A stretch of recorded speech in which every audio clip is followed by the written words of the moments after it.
Hello everybody. Factorize completely using factor theorem. ठीक है?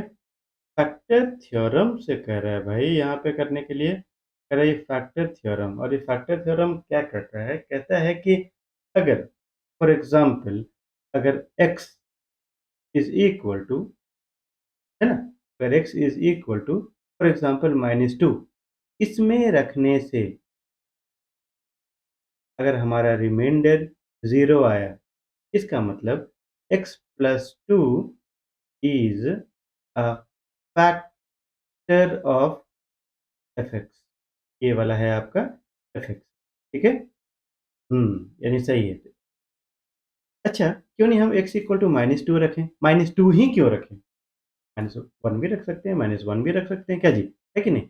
तो I can keep the value as -1, -1 भी रखेंगे, 1 भी रखेंगे, 2 भी रख के देखेंगे, -2 भी रख के देखेंगे। ठीक? लेकिन हम ये -1 ये पॉज़िटिव वैल्यू तो रख नहीं सकते हैं 1, इसलिए क्योंकि जो भी है हमारा नेगेटिव जो देख रहे हैं ना, ये भारी पड़ रहा है। तो जब 1 नहीं पड़ेगा तो हमारा 2 भी नहीं पड़ेगा, -1। तो -1 एक छोटा वैल्यू हो जाता है, कुछ होने वाला नहीं है। -2 अगर x इक्वल टू -2 अगर रखते हैं तो लेट मी सी। तो ये सब कैलकुलेशंस वहीं पे करना है, जल्दी से करना है और थोड़ा-सा दिमाग भी लगाना है ना? तो let me put the value. तो 2 -1 का क्यूब माइनस फिर क्या है? x का वैल्यू -2 है, स्क्वायर है -13x मतलब -2 -6 करके देखते हैं सॉल्व पे। इसको हम लोग करते हैं तो हो गया 2 इंटू यहाँ पे -1 कौन रखा? -2 रखेंगे तो हो गया 2 इंटू -2 का क्यूब। -2 का क्यूब दैट इज़ -8 और ये माइनस ये हो गया आपका minus not minus +4 minus into minus plus 13 two ज़ा 26 -6। ठीक? ये 2 टाइम्स 16 है कि नहीं? सॉल्व करते हैं -16 -4 प्लस 26 -6। देखिए तो ये -16 और -4 -16 और -4 क्या हुआ? -16 और -4 और -6 मिला के हो गया आपका -26 और +26 इज़ इक्वल टू 0। कमाल हो गया। यानी कि अगर x इज़ इक्वल टू हम -2 रख रहे हैं तो हमारा रिमाइंडर जो कि हमने शुरुआत में कहा था remainder will be equal to 0। तो जब रिमाइंडर 0 यानी कि x plus 2 is a factor of this function. कह क्या रहा है? कह रहा है फैक्टराइज़ कंप्लीटली, कंप्लीटली फैक्टराइज़ करना है। जब कंप्लीटली फैक्टराइज़ करना है तो क्यूबिक में से अगर एक x प्लस 2 अगर हम निकाल लेंगे तो क्या मिलेगा? क्वाड्रेटिक मिलेगा। तो आ जाइए, तो अगर ये वाला को 2x cube minus x square minus 13x minus 6 को अगर हम x प्लस 2 से डिवाइड करते हैं तो in that case what we will get? Come on let's solve. तो 2x क्यूब को ये वाला 2x क्यूब को अगर हम डिवाइड करेंगे हम x से, पहला वाला टर्म से, पहला वाला टर्म से तो क्या में हमें क्या मिलेगा? मिलेगा 2x स्क्वायर, ये है हो गया 2x क्यूब मेरा हक है। फिर ये 2 को मल्टीप्लाई करते हैं इससे, मतलब व्हाटएवर आंसर वी गेट।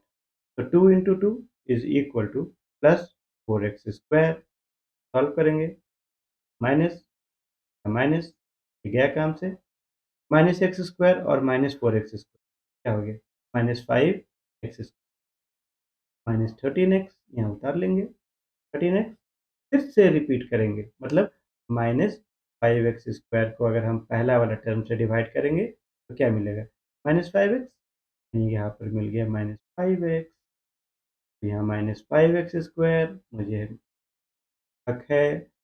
ये हो गया कितना? 2 इंटू -5x -10x हो गया। सॉल्व करेंगे -10 ये हो गया प्लस, ये हो गया आपका प्लस, ये गया +10 और -13x तो -3x ये हो गया -6 तरफ ये वाला। ठीक?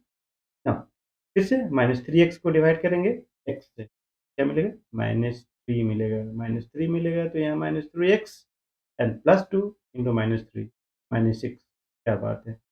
प्लस, प्लस कैंसल, कैंसल काम खत्म। यानी कि अब अब बबुआ अब मिला है, क्या मिला है? अब वैल्यू जो मिला है, क्या मिला है? ये मिला है आपका 2x² माइनस 5x माइनस 3, मतलब क्यूबिक को अब हम क्वाड्रेटिक एक्सप्रेशन में कन्वर्ट कर, जब क्यूबिक को हम क्वाड्रेटिक एक्सप्रेशन में कन्वर्ट कर दिए तो इन दैट केस अब इसको भी तो फैक्टराइज करना पड़ेगा। यहाँ बात देखो, यहाँ बोल रहा है फैक्टराइज कंप्लीटली, मतलब सबसे छोटा टुकड़ा में तोड़ना पड़ेगा, नहीं तो और कोई उपाय है नहीं। आ जाइए, अब आएँगे यहाँ पे और हम लोग करेंगे factorisation by splitting the middle term. 3 term है, 1, 2, 3, factorisation by splitting the middle term. यहाँ देख सकते हैं 2 और 3 है लास्ट में, 2 इंटू 3 इज़ इक्वल टू 6। अब 6 को ऐसे करके अरेंज हम लोग करेंगे, 6 into 1 is equal to 6, 2x square minus 6x plus x minus 3। अच्छा, किसी का मन में आ रहा होगा कि 2 और 3 लेंगे तो कितना अच्छा होगा, -2 और -3। तो यहाँ देखिए, अगर यहाँ -2 और यहाँ पर -3 लेते, यहाँ -3 है, यहाँ पे 2 है, तो यहाँ देखिए तो यहाँ पे हो जाता है आपका माइनस, और इसमें से माइनस अगर कॉमन लेते तो इन दैट केस मिल जाता प्लस, यानी कि हो जाता गड़बड़। तो जब हो जाता गड़बड़ तो इन दैट केस हमारा आंसर कभी ना मिलता, तो अब मिलेगा ना। चलिए, कॉमन लेंगे 2x, 2x कॉमन लेंगे तो मिलेगा, क्या मिलेगा, x माइनस 3 और प्लस 1, x माइनस 3, तो विल गेट x माइनस 3, दोनों में से फिर कॉमन लेंगे तो मिलेगा 2x प्लस 1, 2x प्लस 1।